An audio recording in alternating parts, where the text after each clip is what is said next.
اللهم صل على سيدنا محمد يا رب صل وسلم دائما أبدا على حبيبي. اللہ تعالیٰ نے دنیا آزمائش کے لیے بنائی اور اللہ تعالیٰ نے آخرت دار الجزا بنائی کہ بدلہ کہاں ملے گا؟ آخرت میں ملے گا. انسان کیا کرتا ہے؟ اس کی یہ خواہش ہے کہ وہ دنیا جو دار الجزا ہے، جہاں رزلٹ اناؤنس ہوگا، اس کو پس پوش ڈال دیتا ہے، اور وہ دنیا جو دار العمل تھی اس میں مزے اور عیش کی تلاش میں لگ جاتا ہے. یہ اتنی بڑی مسٹیک ہے، اتنی بڑی غلطی ہے کہ اس کی نقد سزا انسان کو یہ ملتی ہے کہ جس دنیا میں وہ سکون کی تلاش میں، عیش کی تلاش میں آخرت کو بھولتا ہے، اللہ اسے اس دنیا میں بھی سکون نہیں دیتے، نہ یہاں کا رہا اور نہ وہاں کا رہا. کہتے ہیں نا، کوا چلا ہنس کی چال اور اپنی بھی بھول گیا. سکون اور اطمینان اللہ نے صرف ان لوگوں کے لیے رکھا ہے جو آخرت کے متلاشی ہیں، جو آخرت میں سکون چاہتے ہیں. ان کو غریبی میں دنیا میں بھی مل جاتا ہے. یہ غریبی سسٹم صرف ہوٹلوں میں نہیں ہے، یہ اللہ کے ہاں بھی ہے غریبی سسٹم. اب دو طرح کے لوگ ہیں دنیا میں. زیادہ تر تو وہ لوگ ہیں جو یہ سمجھتے ہیں کہ ہم نے اپنی منمانی زندگی گزاری تو اس سے ہماری طبیعتوں میں سکون پیدا ہوگا، ڈپریشن ختم ہوگی، ہماری زندگی مزے کی گزرے گی. یہ بہت بڑی مسٹیک ہوتی ہے انسان سے، بہت بڑی بھول ہوتی ہے. انسان کی زندگی اور جانوروں کی زندگی میں فرق ہے. انسان بہت ذہین ہے، جانور ذہین نہیں ہے. ہم اپنی زندگی کو قیاس کرتے ہیں جانوروں کی زندگی پر. آپ نے گائے پالی، بکری پالی، کوئی بھی جانور پالا، بلی پالی، لوگ کتے بھی پال رہے ہیں، تو ہر وقت اس کی ہر ضرورت پوری کریں گے وہ خوش رہے گا، اس کی خواہش پوری کریں گے وہ خوش رہے گا. جب اس کی خواہش پوری نہیں کریں گے، ضرورت پوری نہیں کریں گے، وہ آئے گا ٹینشن میں. یہاں سے انسان یہ سمجھتا ہے کہ چونکہ میں نے گھر میں بلی پالی ہے، اسے ٹائم پہ کھانا نہ ملے، اسے یہ نہ ملے، اسے وہ نہ ملے، تو وہ پریشان ہو جاتی ہے. تو مجھے بھی ساری چیزیں چاہیے دنیا میں، مجھے بھی کیا چاہیے، اس لیے میں بھی پریشان نہیں ہوں گا جب ساری چیزیں مل جائیں گی. اسے یہ نہیں پتا کہ سکون کا تعلق، بہت زیادہ تعلق انسان کی نفسیات سے ہے، اور جانور کی نفسیات میں اور انسان کی نفسیات میں زمین اور آسمان کا فرق ہے. دونوں کی جو فزیکل ایک اسٹرکچر ہے نا، اس میں فرق نہیں ہے. فزیکل اسٹرکچر تو جانور، انسان کا، بلی کی بھی دو آنکھیں ہوتی ہیں، انسان کی بھی دو آنکھیں ہوتی ہیں. آنکھ کے دیکھنے کا پروسیس انسان کا بھی وہی ہے جو کتے اور بول لیں بلی کا. سننے کا، سونگھنے کا، کھانے کا، وہ سارا سیم پروسیس ہے. کوئی ڈاکٹر کہے گا نہیں سیم نہیں ہے. بھائی سیم کا مطلب یہ ہے کہ کھاتے تو وہ بھی ہیں نا، ہم بھی کھاتے ہیں، تھوڑا آنتوں کا سیٹنگ کا فرق ہوگا، لیکن اس فرق کی وجہ سے جو رزلٹ ہے اس میں تو کوئی فرق نہیں آ رہا نا. تو اصل جو انسان اور جانوروں کا فرق ہے نا، وہ ہے نفسیات کا، وہ ہے دماغ کا. کتنا آپ لوگ کے لیے میں نے آسان کر دیا لیکچر کے. دماغ بولتا ہوں تو دماغ کی طرف اشارہ بھی کر رہا ہوتا ہوں تاکہ کنفیوز نہ ہوں. اب ایسا نہ ہو کہ دماغ بول رہا ہوں تو شاید اس سے گھٹنا مراد ہے. تو فرق کس کا ہے؟ نفسیات کا. انسان بے انتہا ذہین ہے. اسے خوش رکھنے کے وہ فارمولے نہیں ہیں جو جانوروں کو خوش رکھنے کے ہیں. جانور کی جب خواہش پوری ہو جاتی ہے تو وہ خواہش مزید خواہشات جنم نہیں دیتی. انسان عادی ہو جاتا ہے، جس لائف اسٹائل میں کچھ دن گزارے گا اس کا تھوڑے دنوں میں عادی.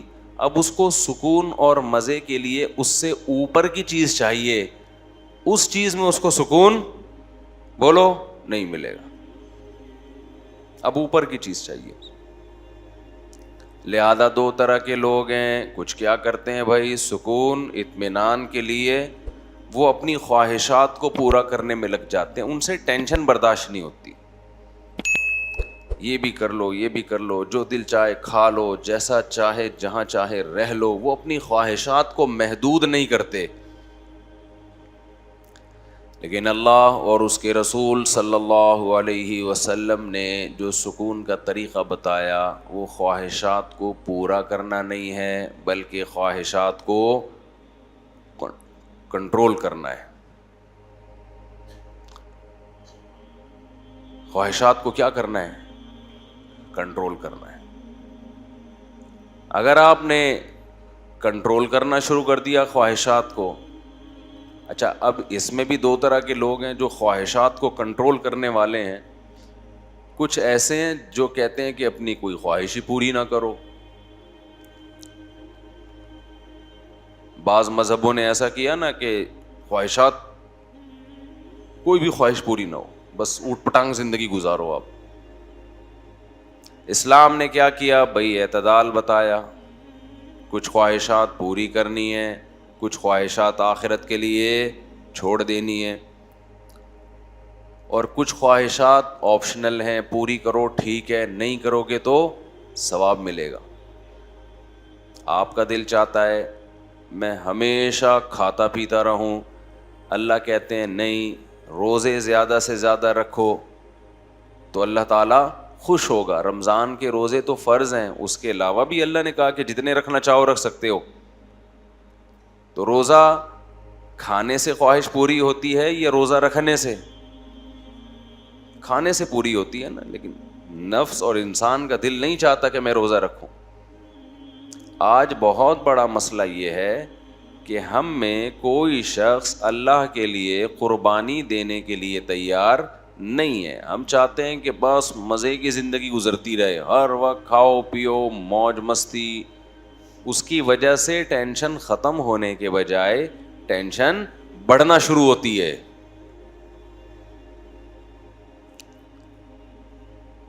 ایک لذت حاصل کر لی، پھر چاہتا ہے آگے جاؤں، پھر اس سے آگے جاؤں.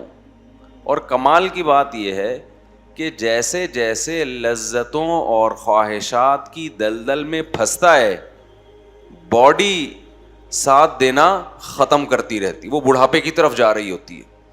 وسائل بڑھ رہے ہوتے ہیں، جسم میں ان وسائل سے فائدہ اٹھانے کی صلاحیت بڑھنے کے بجائے کم ہو رہی ہے. اکثر میں مثال دیتا ہوں، جب بادام تھے، جب دانت تھے بادام کھانے کے لیے تو بادام کے پیسے نہیں ہوتے، اور جب بادام کے پیسے آتے ہیں بادام کھانے کے لیے تو چبانے کے لیے دانت ساتھ چھوڑ دیتے. یہ انسان کی حالت ہے. لہذا آہستہ آہستہ پھر وہ کہاں جاتا ہے؟ ڈپریشن کی طرف. ہم نے بڑے بڑے غریب لوگ فٹ پاتھوں پہ سونے والے خوش دیکھے ہیں، بڑے بڑے 1000 گز کے بنگلوں میں گدوں پہ سونے والے ٹینشن میں دیکھے ہیں، اب بھی دیکھ رہے ہیں. تو یاد رکھیں، یہ جو دین ہے، یہ جو مذہب ہے، صرف ہماری آخرت کی ضرورت نہیں ہے، یہ ہماری دنیا کی بھی ضرورت ہے. ابھی کچھ باؤنڈری کھینچ لیں، اپنے آپ کو باؤنڈ کر لیں اس باؤنڈری کے اندر کہ میں اس باؤنڈری کو کراس کرنے کی کوشش نہیں کروں گا، تو اللہ دنیا میں بھی سکون دے گا اور آخرت میں بھی اللہ سکون دے گا. اللہ تعالیٰ نے قرآن میں داؤد اور سلیمان علیہ السلام کا بہت زیادہ واقعہ بیان کیا، اسی وجہ سے کہ بے پناہ وسائل تھے داؤد علیہ السلام کے پاس. میں حیران ہوتا تھا کہ قرآن نے داؤد علیہ السلام کی عبادت کا بہت تذکرہ کیا ہے، حالانکہ سارے پیغمبر عبادت گزار ہوتے تھے. کیا خیال ہے بھائی؟ لیکن زیادہ تر تذکرہ کس کی عبادت کا آ رہا ہے قرآن میں؟ داؤد. ذکر بھی ان کا، تلاوت بھی ان کی. وجہ اس کی یہ ہے کہ داؤد علیہ السلام کو اللہ نے دولت، حکومت، عزت، شہرت یہ دوسروں سے زیادہ دی تھی. عزت تو سارے پیغمبروں کو ملی ہے، یہ قوم کی بات ہو رہی ہے کہ مالی لحاظ سے جو عزت ہوتی ہے. ایسے میں انسان اس مال و دولت میں آ کے اللہ کو بھول جاتا ہے. قرآن کہتا ہے ہم نے داؤد سے کہا اعملوا آل داؤد شکرا، اے داؤد ہم نے آپ کو یہ وسائل دیے. داؤد علیہ السلام کے ہاتھ میں لوہا پگھل جاتا ہے، زرہیں بنا رہے ہیں، جنگی ٹوپیاں بنا رہے ہیں.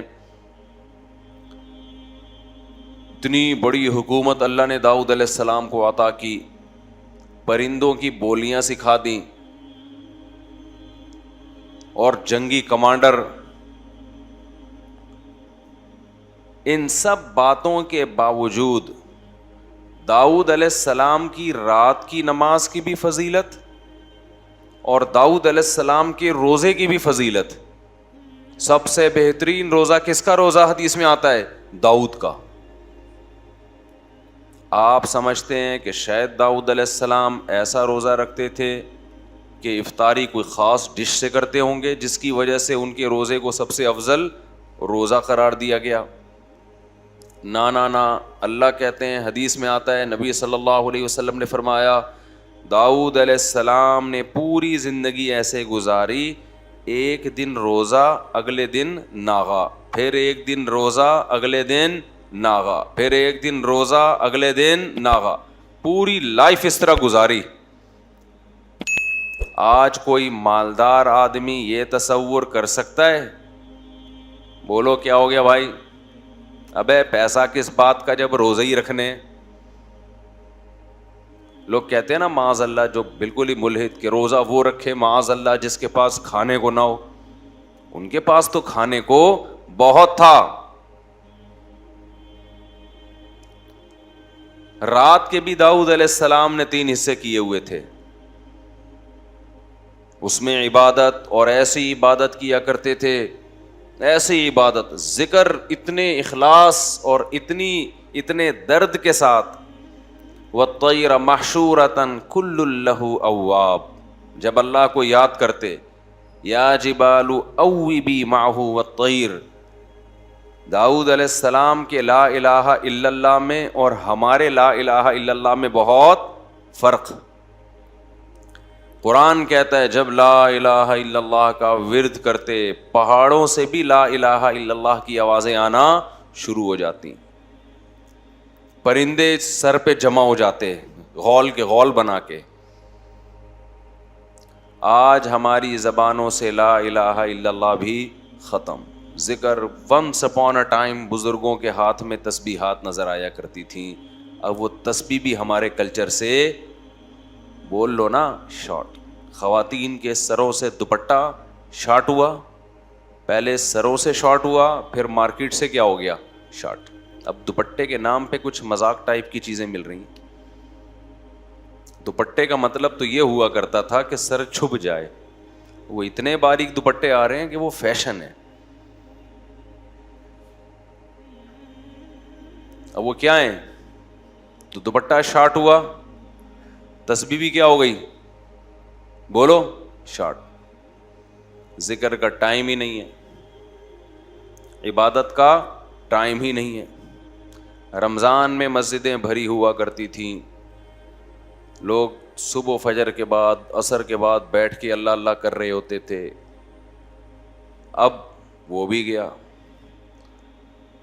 روزہ گزارنے کے لیے بھی ٹی وی دیکھ رہے ہوتے ہیں، موبائل میں لگے ہوئے ہوتے ہیں.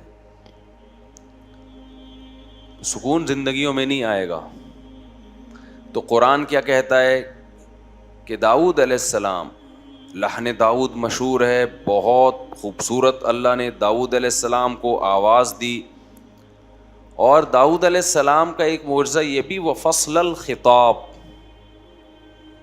اسپیکنگ پاور، بولنے کا بہترین ملکہ اللہ نے داؤد علیہ السلام کو، جب تقریر کرتے لوگوں کے دل لرز جاتے تھے. لیکن عبادت کتنی کر رہے ہیں. زکریا علیہ السلام، قرآن کہتا ہے ہم نے زکریا علیہ السلام کو بڑھاپے میں اولاد کی خوشخبری سنائی. زکریا علیہ السلام بوڑھے ہو گئے مگر آپ کے اولاد نہیں. قرآن کہتا ہے کہ محراب میں کھڑے ہو کر اللہ سے دعا مانگی انہوں نے، اے اللہ اشتعل الرأس شیبا، میرے سر کے بال بالکل سفید ہو چکے ہیں، اپنا بڑھاپا پیش کر رہے ہیں اللہ کے سامنے. حالانکہ اللہ کو تو پتہ ہے نا. وامرأتی عاقر، میری بیوی کیا ہے؟ بانجھ بھی اور بوڑھی بھی. وَلَمْ أَكُمْ بِدُعَاءِ رَبِّكَ شَقِيًّا، اے اللہ میں تیری پکار سے نا امید نہیں ہوں. مجھے اولاد چاہیے. کیوں چاہیے بھائی؟ اب تو بوڑھے ہو گئے، اب تو دنیا سے جانے والے ہو، اس عمر میں بچے پالو گے؟ لوگ کہتے ہیں نا، شرم نہیں آتی 50 سال 60 سال میں شادی کرتے ہوئے بچے پالو گے اس عمر میں؟ کہتے ہیں نا کہ آپ کریں گے تو کہیں گے، ابھی تھوڑی کہیں گے. آپ کون سا کر رہے ہیں؟ اور جو خوراکیں چل رہی ہیں ان میں 60 سال میں یہ حماقت بھی بول لو نا نہیں کریں. جس ٹائپ کی پکوڑے اور مختلف چیزیں چل رہی ہیں نا، اس میں تو 40 سال میں پہلے کسی ڈاکٹر سے مشورہ لے لیں شادی سے پہلے.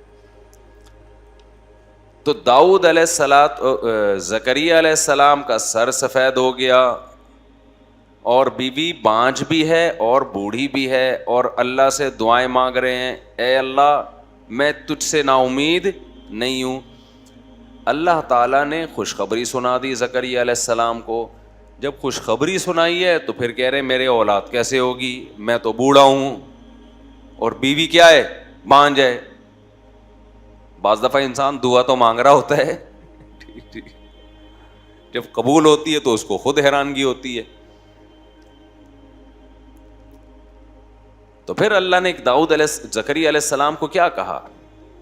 قرآن کہتا ہے انہم کانوا یسارعون فی الخیرات ویدعوننا رغبا ورہبا.